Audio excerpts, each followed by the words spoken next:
Pagi ini judul firman Tuhan, aman dalam perlindungan Allah. Aman itu kan bebas dari ancaman.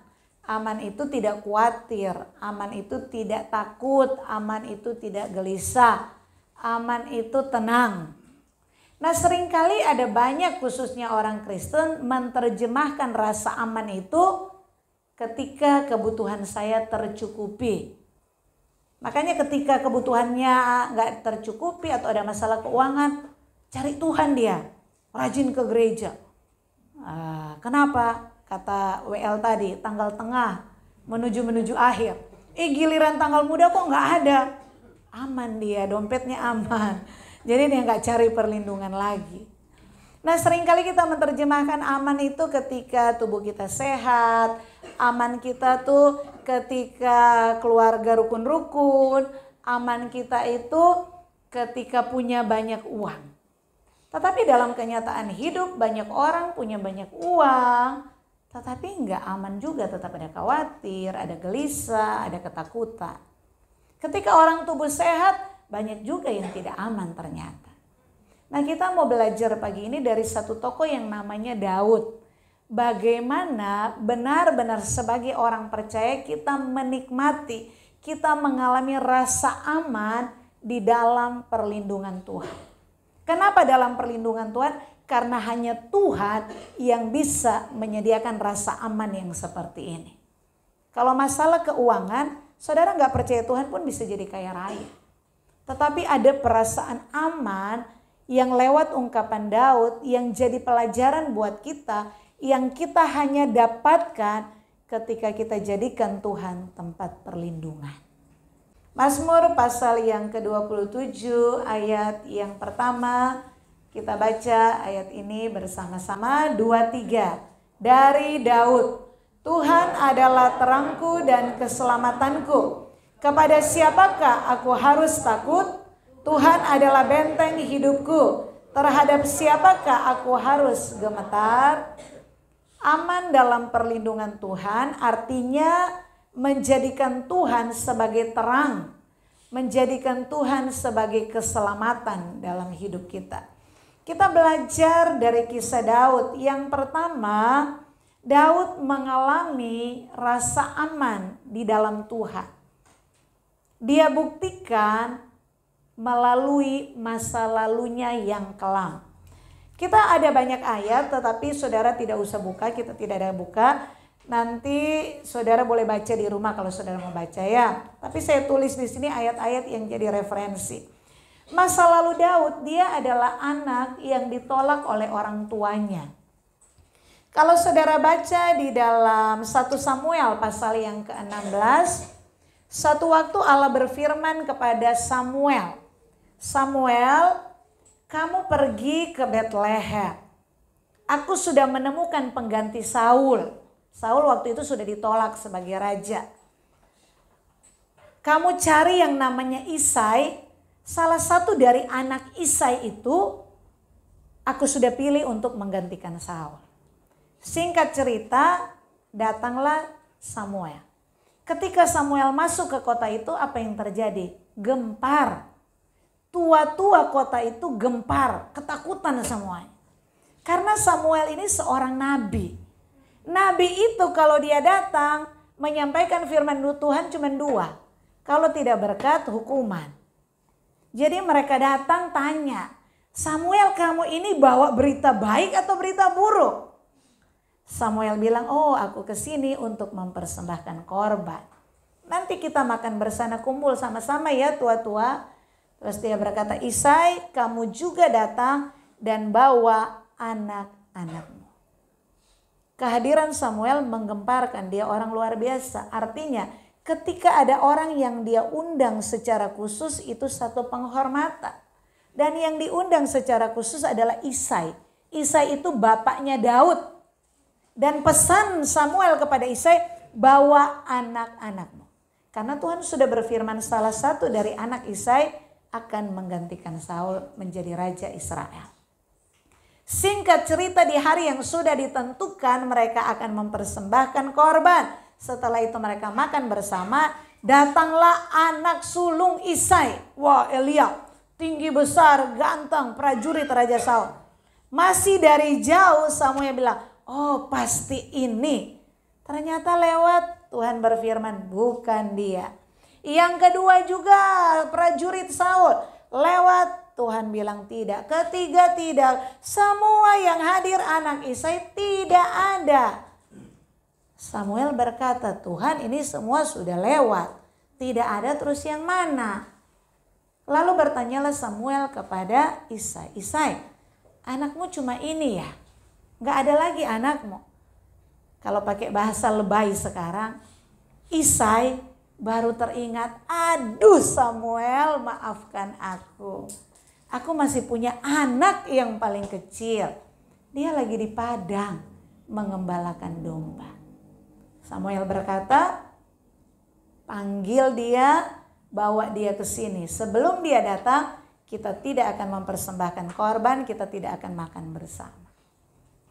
Maksud saya begini, kalau saudara paham cerita tentang Isai ini, artinya di hadapan Isai, Daud itu tidak penting.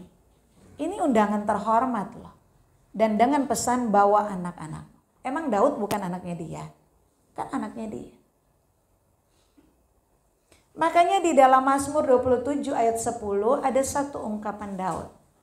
Walaupun ayahku, ibuku melupakan aku, tetapi engkau Tuhan tidak pernah meninggalkan aku.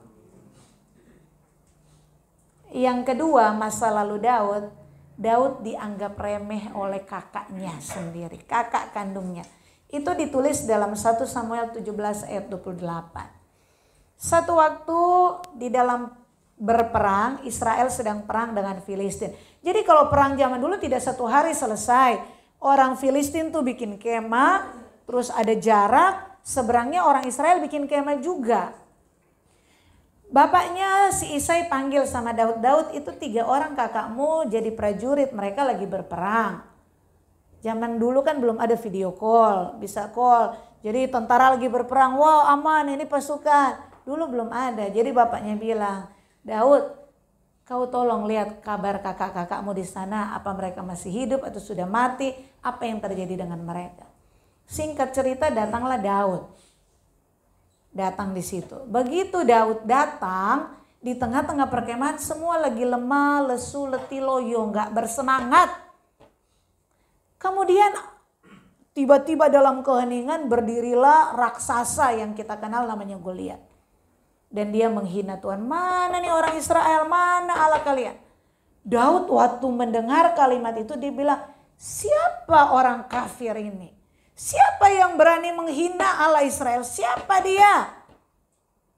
Terus dia tanya, kalau ada kepada orang-orang prajurit yang di situ, kalau ada yang bisa ngalahin nih raksasa jelek ini, dapat apa?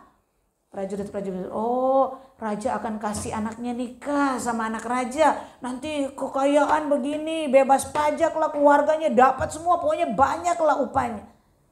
Kakaknya dengar, kakaknya yang nomor 1 yang namanya Eliab. Langsung amarahnya meledak. Daud, apa yang kamu lakukan? Aku tahu kejahatan hatimu. Kamu kan datang ke sini hanya kepengen lihat perang aja. Padahal Daud ke situ kan disuruh bapaknya. Terus Eliab bilang apa? Di mana kamu tinggalkan dombamu yang 2-3 ekor itu? Wah, di mana? Daud berkata apa? Aku kan hanya bertanya. Dan saudara tahu di dalam pasal yang sama, 1 Samuel 17, pasal yang sama. Kakaknya tegur dia di ayat 28, meremehkan Daud. Di ayat yang ke-50, Daud berhasil mengalahkan Goliat. Cuman pakai apa? Pakai batu. Kata zaman sekarang tuh pakai katepel, langsung kena jidat, jeklek, mati. Tetapi kalau saudara baca dalam tulisan-tulisan Daud, Mazmur tuh sebagian besar tulisan Daud. Tidak ada satu ayat yang saudara temukan Daud berkata kepada Eliab kakaknya, kamu yang menghina aku, kamu lihat sekarang Goliat ini kurang gede, kamu lihat dengan matamu. Siapa yang bunuh Goliat kalau bukan aku? Tidak ada kalimat itu. Daud tidak ada kepahitan kepada ayahnya, kepada orang tuanya. Tidak ada di Alkitab, tetapi catatan tradisi menulis bahwa kehadiran Daud, kelahiran Daud itu tidak diharapkan oleh ayahnya. Tanda kutip dia seperti anak buangan. Jadi gembala domba zaman dulu itu, wow luar biasa. Itu mempertaruhkan nyawa. Makanya kalau saudara baca Daud berkata apa? Dia biasa melawan singa. Bukan singa di sirkus, singa di hutan. Melawan beruang, itu binatang-binatang buas. Dan kalau saudara lihat perkataan Daud, itu bukan ribuan ekor seperti punya Ayub. 2-3 ekor. Bapaknya rela suruh Daud mempertaruhkan nyawanya. Anak kandungnya itu hanya demi 2-3 ekor domba. Betapa tidak berharganya Daud. Tetapi tidak pernah ada tulisan Daud bahwa dia sakit hati dan ingin balas dendam. Ketika dia menjadi raja yang mengokohkan kerajaan Israel, tidak ada tulisan, papa, mama, kamu lihat siapa di antara anakmu yang membanggakan kamu. Apakah yang jadi prajurit? Aku yang kamu remehkan, tapi tidak ada kalimat itu. Ungkapan Daud apa? Meskipun ayahku melupakan aku, meskipun ibuku melupakan aku, tapi aku tidak ditinggalkan oleh Tuhan. Aman dalam lindungan. Justru di masa-masa lalumu yang penuh dengan kepahitan, itu salah satu jalan Tuhan mau menyatakan pribadinya. Dalam kekecewaanmu dengan orang tuamu, aku tunjukkan, aku mengasihimu. Dalam kekecewaanmu dengan saudara kandungmu sendiri, Tuhan bilang, kasihku lebih dari saudara kandungmu. Kasihku tidak terbatas. Amin, saudara. Aman dalam perlindungan Allah. Daud alami, Daud menang atas masa lalunya. Tidak ada kepahitan terhadap orang tua, terhadap kakaknya yang sudah melecehkan dia, yang sudah merendahkan dia, yang tidak menghargai kehadirannya. Amin. Baca sama-sama 1, 2, 3. Hidupmu aman ketika kamu mampu melepaskan pengampunan. Ada banyak orang bilang kalau aku banyak uang hidupku aman. Ada berapa banyak orang kaya hidup dalam ketakutan, kegelisahan, artinya tidak punya rasa aman. Kenapa? Karena mereka masih terikat dengan masa lalu. Tidak melepaskan pengampunan. Kita hidup hari ini hasil dari produk masa lalu hidup kita. Dan tidak seorang pun yang masa lalunya itu bahagia 100%. Kita semua pernah mengalami disakiti. Kita pernah mengalami dikecewakan. Mungkin kita pernah direndahkan, disepelekan. Dan kita semua pasti kalau jujur hati kita tuh pernah sakit. Hati kita tuh pernah tergores. Mungkin ada kepahitan yang masih kita bawa. Kenapa? Karena pengalaman masa lalu. Dan pengalaman masa lalu itu gak bisa dihapus. Kecuali saudara jadi amnesia. Berdoa sama Tuhan minta amnesia baru saudara lupa. Tetapi kita belajar dari kehidupan Daud. Dia rasa aman dalam perlindungan Tuhan. Kenapa? Karena hanya di dalam Tuhan dia mampu melepaskan pengampunan. Saudara jadi orang terkenal, punya banyak uang, karirmu bagus, cita-citamu tercapai. Tetapi ketika hidupmu masih terikat dalam dendam, kebencian, kepahitan. Di masa lalumu yang kamu belum lepaskan pengampunan. Sampai kapanpun kamu tidak akan mengalami rasa aman yang sejati. Dan melepaskan pengampunan itu hanya bisa kita dapatkan ketika kita mencari Tuhan. Dalam perlindungan kasih sayang Tuhan, Tuhan yang akan menolong kita, memampukan kita melepaskan pengampunan. Bagaimana caranya? Ketika kita mencari Tuhan, kita ada perenungan. Tuhan, ternyata kata-kataku sering menyakiti orang. Tuhan, ternyata hidupku sering melecehkan, sering merendahkan orang. Tetapi aku datang, aku minta ampun dan aku percaya Tuhan mengampuni. Lah kenapa sekarang aku tidak mampu mengampuni mereka? Setelah doa Bapa kami ayat selanjutnya, kalau kamu tidak mengampuni orang yang bersalah kepadamu, dosamu tidak diampuni oleh Tuhan. Jadi jangan dianggap marah kepada orang, benci kepada orang, dendam kepada itu hal sederhana. Tidak, itu merusak hidupmu. Secara penelitian kedokteran itu menurunkan ilmu. Katanya itu bikin salah satu penyebab sakit kanker. Kalau nggak percaya selidiki sendiri, saya bukan dokter, hanya bacanya dengar. Dan saudara yang hidup dalam kepahitan, saudara tuh orang yang terluka. Enak nggak bawa luka di tangan? Nggak enak. Masalahnya ini luka di hati yang nggak kelihatan. Tetapi orang yang terluka, dimanapun dia berada, dia akan melukai orang lain. Ketika saudara tidak mampu melepaskan pengampunan kepada orang-orang yang sudah menyakitimu, kamu berada di tempat yang lain, bertemu dengan orang yang lain, orang yang tidak menyakiti kamu sekalipun, kamu bisa terluka dengan orang itu. Kenapa? Karena hatimu luka dengan orang ini. Bukan orang ini lagi yang melukaimu, orang yang baik sekalipun di sekelilingmu, di lingkungan yang baru, itu bisa membuat kamu terluka. Maksud saya apa? Betapa pengaruhnya sangat besar dalam hidup kita. Membuat kita tidak aman. Membuat kita khawatir, takut, gelisah, gak damai sejahtera. Ketika kita tidak melepaskan pengampunan. Tapi firman Tuhan datang lewat pelajaran Raja Daud.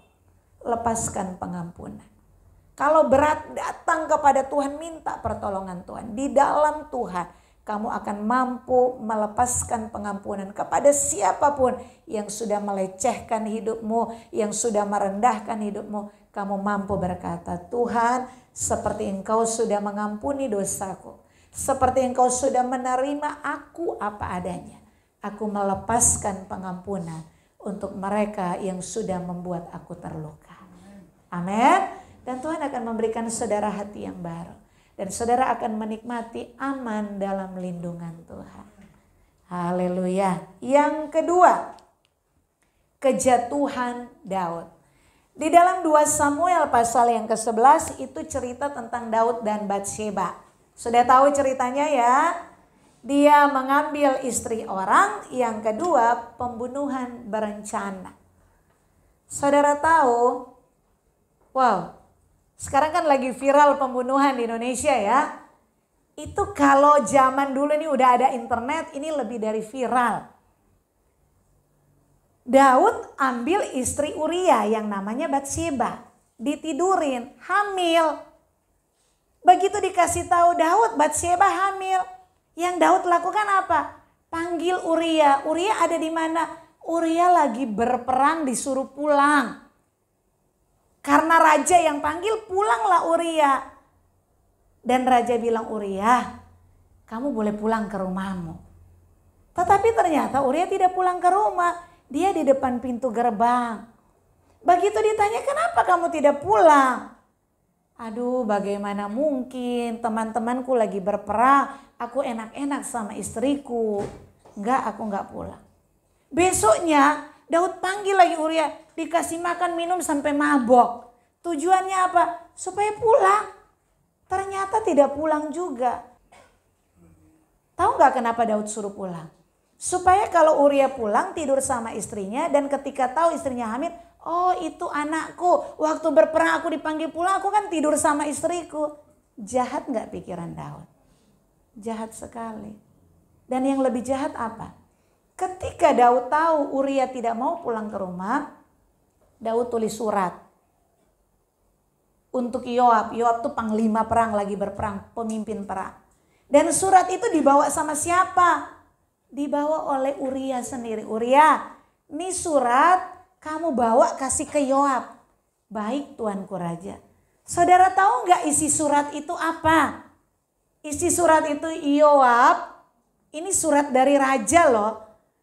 Tolong kamu pada waktu berperang kasih Uria, tempatkan Uria di paling depan. Dan kalau kamu tahu musuhnya itu kira-kira kuat, begitu Uria sudah di depan, kamu tarik pasukan.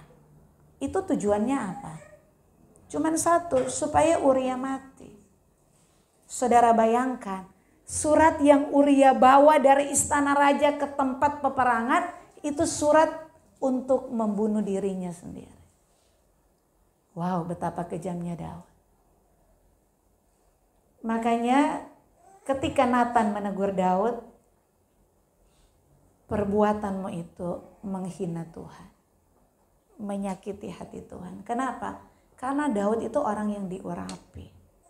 Ketika dia melakukan hal itu, menghina Tuhan. Ayat yang lain, menyakiti hati Tuhan. Tetapi dalam 2 Samuel pasal yang ke-12, datang seorang nabi memperingati Daud. Daud posisinya pada waktu itu raja. Yang kedua, dia raja yang terkenal. Dia mengokohkan kerajaan. Jadi zamannya Daud itu semua bangsa-bangsa takluk dan bawa upeti. Mereka ditakuti, dihormati. Daud. Kalau Salomo kan tinggal melanjutkan di dalam kemewahan. Tetapi yang terkenal berperang hebat luar biasa itu Daud. Daud mengokohkan kerajaan Israel. Ketika Daud jatuh di dalam dosa masalah Batsheba, datang seorang nabi. Dia bukan nabi besar seperti Yeremia, bukan nabi yang terkenal seperti Elia, Nabi Nathan. Saudara cari kasus apa aja Nathan, itu kasus kecil-kecil. Salah satu lewat Daud. Tetapi Daud yang raja terhormat, punya kekuasaan tidak terbatas di zamannya, datang nabi yang sederhana yang tidak terlalu terkenal menegur dia. Apa yang terjadi? Kalau saudara baca setelah Israel pecah, keturunan Daud setelah Salomo kan Israel pecah. Itu banyak raja-raja yang jahat. Dan setiap raja pasti ada nabi yang datang berfirman. Karena Allah sebelum menghukum pasti ada firman. Nah kalau nabi-nabi itu menegur raja, raja yang jahat, apa yang dilakukan raja-raja? Tangkap nabi itu, masukkan ke penjara. Minimal penjara, maksimal apa? Tangkap, dibunuh. Tetapi Daud, kerajaan masih utuh. Dia raja yang mengokohkan kerajaan Israel. Dihormati, disegani siapapun. Ketika nabi yang kecil, yang sederhana datang menegur dia, Daud langsung merendahkan hatinya. Dia berkata kepada Nathan, iya, aku bersalah. Aku sudah berdosa di hadapan Tuhan. Dan kalau saudara baca di dalam Mazmur pasal 51, Daud langsung datang berurusan dengan Tuhan. Dia berkata apa? Tuhan, dengan kesadaranku aku melakukan pelanggaran. Dalam kesadaranku aku melakukan tindakan dosaku. Tetapi sekarang aku mengakui semuanya. Dan aku mohon pengampunanmu, belas kasihanmu. Bersihkan batinku, jauhkan pelanggaranku. Daud berkata apa? Tuhan, ambil kerajaanku. Aku gak jadi raja lagi, tidak apa-apa. Ambil semua kekayaanku, aku miskin keret, tidak apa-apa. Ambil semua yang kau sudah berikan. Tetapi satu permohonanku Tuhan. Mazmur 51 ayat 13. Jangan ambil rohmu dari dalamku. Itu satu-satunya doa Daud. Jangan ambil rohmu dariku. Semua kekayaan, kehormatan, jabatan dia rela lepaskan. Dia tidak mempertahankan. Tetapi satu yang dia pertahankan, Tuhan jangan ambil rohmu dariku. Karena Daud tahu ketika orang ada di dalam dosa, wajah Allah tuh berpaling. Allah mengasihi semua manusia. Tetapi ketika saudara hidup di dalam dosa, saudara ditinggalkan. Wajah Allah tuh berpaling dari saudara. Dan itu Daud lihat sendiri lewat kehidupan Saul. Saul raja pertama Israel diurapi oleh Samuel. Seluruh bangsa Israel berkumpul melihat penobatan itu. Tetapi seluruh Israel juga tahu ketika Samuel menyampaikan pesan. Saul, kamu sudah ditolak oleh Allah. Dan sejak saat itu roh Allah meninggalkan Saul. Apa yang terjadi ketika roh Allah meninggalkan Saul? Roh jahat menghinggapi Saul. Makanya setiap Saul kerasukan, kan Daud main kecapi, menenangkan jiwanya. Daud tahu itu. Makanya Daud berkata, Tuhan, aku tidak mempertahankan kerajaan. Kalau Saul kan mempertahankan. Ketika Samuel bilang kamu sudah ditolak oleh Allah, Saul tarik jubahnya Samuel sampai sobek. Saul berkata, oke, Tuhan tinggalkan aku, tapi tolong kamu beri rasa hormat kepadaku di depan rakyat ini. Tetap tinggal bersama dengan aku. Ketika Samuel sudah mau meninggalkan dia, ditarik sampai sobek. Artinya apa? Dia tetap mempertahankan harga dirinya, tetap mempertahankan jabatannya di depan rakyat. Tetapi Daud tidak. Ketika dia ditegur dengan kerendahan hati, Tuhan aku bersama. Tuhan aku lakukan dosa ini dengan kesadaran kok Tuhan. Tapi sekarang aku datang dengan segala keberadaan. Mohon pengampunan, mohon belas kasih. Jauhkan aku Tuhan dari semua. Ambil semuanya tetapi jangan ambil roh. Itu satu ungkapan doa yang lahir dari pertobatan yang sejati. Kadang kita berbuat dosa minta ampun, datang ke Tuhan karena malu. Kadang kita gak buat dosa karena gak ada kesempatan lagi. Tetapi coba ada kesempatan, pasti lakukan dosa yang sama. Kalau saudara baca kisah Daud, selain dari kisah Batsheba dan Uria, tidak ada lagi Daud yang menyakiti hati Allah. Wow, betapa luar biasa. Artinya apa? Dia tidak jatuh di dalam dosa yang sama.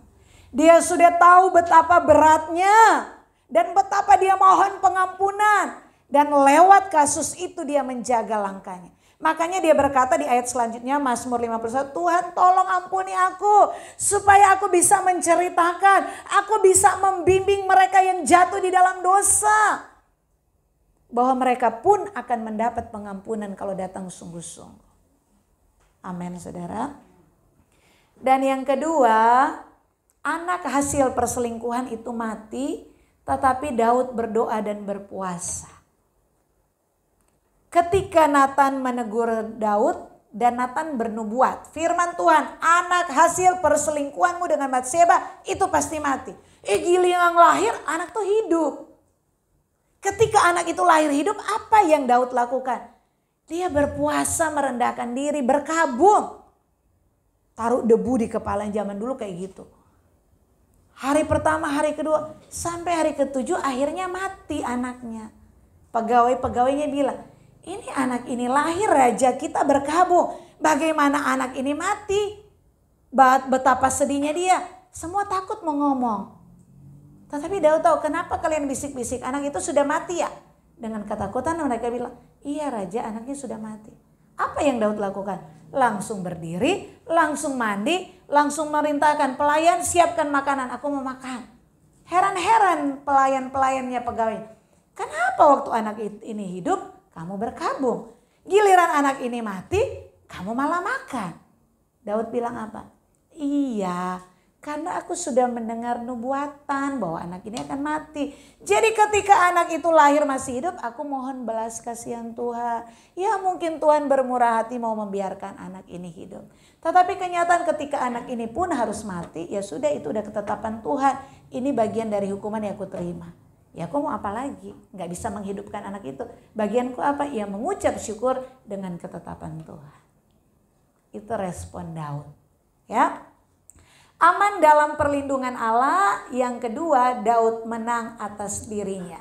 Raja zaman itu memiliki kekuasaan penuh. Tetapi Daud merendahkan hati ketika Natan menegurnya. Dan yang kedua, Daud belajar dari pengalaman Raja Saul. Saul mempertahankan kedudukan sebagai raja, tetapi Daud bilang, Tuhan ambil semuanya. Hanya satu doaku, jangan ambil rohmu dariku. Baca sama-sama, 1, 2, 3. Hidupmu aman ketika kamu dapat mengakui kesalahan dan bertobat. Kenapa kita seringkali merasa takut, gelisah, gak aman hidup kita? Karena kita masih hidup di dalam dosa. Kita tahu nih pelanggaran kita tetap melakukan. Kita tahu nih karakter Tuhan tidak suka. Tapi situasi tertentu tetap karakter itu keluar dari hidup kita. Bahkan di dalam kesadaran kita. Dalam lindungan Tuhan. bersama Tuhan, saudara mampu melepaskan hidupmu dari ikatan dosa. Hanya bersama Tuhan kamu bisa rubah karaktermu yang tidak baik menjadi karakter ilahi yang menyenangkan hati Tuhan. Makanya cari Tuhan sungguh-sungguh. Bukan hanya kan aduh aku di PHK cari Tuhan. Aduh kerjaanku sepi cari Tuhan. Giliran kerjaan nyaman, banyak duit, enggak cari Tuhan. Kenapa? Sudah aman. Saudara cari Tuhan dengan pemahaman yang baru. Kenapa? Karena hanya Tuhan yang bisa menolong aku keluar dari jerat dosa. Karena hanya Tuhan yang bisa menolong aku melepaskan diri dari natur, dari kodrat dosa ini. Tanpa Tuhan saudara gak mampu. Itulah sebabnya sudah kaya, sudah banyak uang, keluarga aman. Tetap lebih sungguh-sungguh cari Tuhan. Supaya apa? Supaya keamanan, damai sejahtera yang sejati benar-benar kamu nikmati di dunia ini bahkan sampai di kekekalan. Amin. Siapa yang tidak pernah buat dosa? Siapa yang tidak pernah buat pelanggaran? Tetapi satu hal yang Allah mau. Dia mau mengampuni kita. Lebih daripada itu yang Allah mau, hati yang hancur. Jadi datang minta ampun bukan sekedar laporan, bukan sekedar dapat pengampunan dosa, tetapi benar-benar dengan hati yang hancur. Tuhan, aku sudah menyakiti hatimu. Aku sudah berdosa kepadamu. Tuhan, ampuni aku. Dan orang yang datang mohon pengampunan dengan hati hancur, Allah melupakan, menghapus dosanya. Allah memberikan damai sejahtera, Allah berikan hati yang baru, dia bisa kembali masuk dalam rencana kekal Allah. Amin. Petrus salah satu tokoh mengkhianati Tuhan 3 kali di satu malam hanya dalam waktu beberapa jam. Yesus berkata, ayam berkokok belum 2 kali kamu sudah menyangkal aku 3 kali. Tetapi ketika ayam berkokok dia sadar, aku sudah berdosa Tuhan. Dan kalau Tuhan mengampuni benar-benar ampun. Setelah peristiwa itu Yesus mati, Yesus bangkit naik ke sorga. Petrus sekali berkhotbah 3.000 orang bertobat. Petrus cuma jalan bayangannya bisa menyembuhkan orang. Sapu tangannya ditempelin orang sembuh. Siapa Petrus? Masa lalunya yang menyangkal Yesus. Saudara jangan ada di dalam tekanan iblis. Seringkali orang tuh gak bisa keluar dari dosa karena dia, kamu gak layak sih. Kamu kan masih kurang ini. Kan kamu masih dalam dosa ini. Iblis menekan kita sehingga kita tidak bisa hidup di dalam rencana Allah. Makanya aman dalam perlindungan Tuhan artinya cari Tuhan sungguh-sungguh. Ketika kamu berbuat dosa pun cari Tuhan. Banyak kesalahan orang Kristen, aduh Bu Pendeta masih dalam dosa, nanti aja saya cari Tuhan. Justru kamu berdosa, justru hidupmu rusak, datang cari Tuhan. Karena hanya Tuhan yang mampu memperbaiki, hanya Tuhan yang mampu memulihkan, hanya Tuhan yang mampu menolong kamu supaya kamu tidak jatuh di dalam dosa yang sama kembali. Itu yang namanya aman dalam lindungan Tuhan. Amin. Yang ketiga, keturunan Daud. Mazmur 37 ayat 25, salah satu ungkapan Daud begini. Dahulu aku muda, sekarang aku sudah tua. Tetapi aku tidak pernah melihat orang benar. Orang benar, anak cucunya menjadi peminta-minta. Minta-minta roti. Banyak orang merasa hidup gak aman, kenapa? Gimana ya anakku masa depannya mereka? Bisa sekolah gak? Gimana nanti keluarga mereka? Takut khawatir untuk masa depan yang nanti itu membuat hidupmu gak aman hari ini. Tetapi lewat Daud kita belajar. Daud kasih resep. Kalau hidupmu benar, bukan hanya kamu yang diberkati. Anak cucumu pun tidak akan jadi pengemis. Makanya kalau sayang sama anak bukan hanya simpan saldo rekening bank. Tapi hidupmu takut sama Tuhan. Itu kamu kasih warisan. Anakmu dijaga dipelihara Tuhan. Biar kamu punya uang banyak di bank. Tetapi kalau hidupmu tidak takut kepada Tuhan. Anakmu juga akan ikut masuk dalam penderitaan. Kenapa? Karena dia lihat teladan bapak ibunya tidak baik. Itu akan jadi pola hidupnya dia masa depan.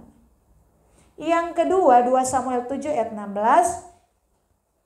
Daud sudah jatuh dalam dosa, tetapi Allah memulihkan, mengembalikan dia. Dan Allah berfirman kepada Daud, Daud, kamu nih orang yang menyenangkan hatiku. Hatinya Tuhan diambil sama Daud. Dan Tuhan saking senengnya, saking bangganya dengan Daud, melihat bagaimana Daud menggenapi rencana Tuhan. Kalau saudara baca di dalam Kisah Para Rasul, Daud melakukan bagiannya pada zamannya. Jadi pada zamannya Daud mengokohkan Israel. Tuhan pakai Daud untuk mengalahkan bangsa-bangsa sekitar dan Daud melakukan tugasnya. Dan itu terhormat, itu menarik perhatian Allah. Dan Tuhan berfirman, Daud, aku akan mengokohkan kerajaanmu.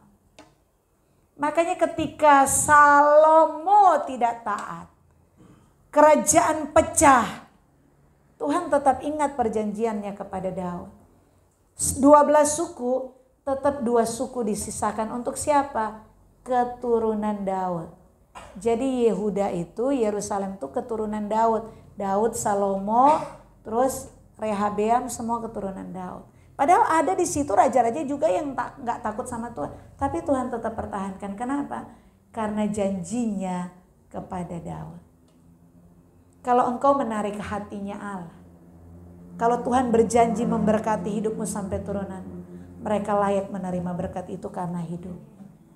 Makanya jadilah orang benar kalau sayang anak. Ya, jadi kan ada jualan sayang anak, beli oe. Sekarang ganti sayang anak, hidup benar di hadapan Tuhan. Ya, oke. Aman dalam perlindungan Allah. Daud adalah orang yang berkenan di hadapan Allah, makanya dia aman dalam lindungan Allah. Daud melakukan bagiannya pada zamannya, makanya dia aman karena dia hidup dalam rencana Allah. Baca sama-sama 1, 2, 3. Hidupmu aman ketika kamu bergaul karib dengan Allah dan berjalan dalam rencananya. Aman dalam perlindungan Allah, mau mengalaminya? Mau. Yang pertama, lepaskan pengampunan. Yang kedua, bertobat dari kesalahan. Yang ketiga, genapi rencana Allah dalam hidupmu. Ada bagian Tuhan memberikan rasa aman perlindungan, bagian kita lakukan 3 poin ini. Maka engkau akan menerima rasa aman yang sejati dalam lindungan kasih sayang Tuhan. Amin. Tuhan memberkati, mari kita bangkit berdiri.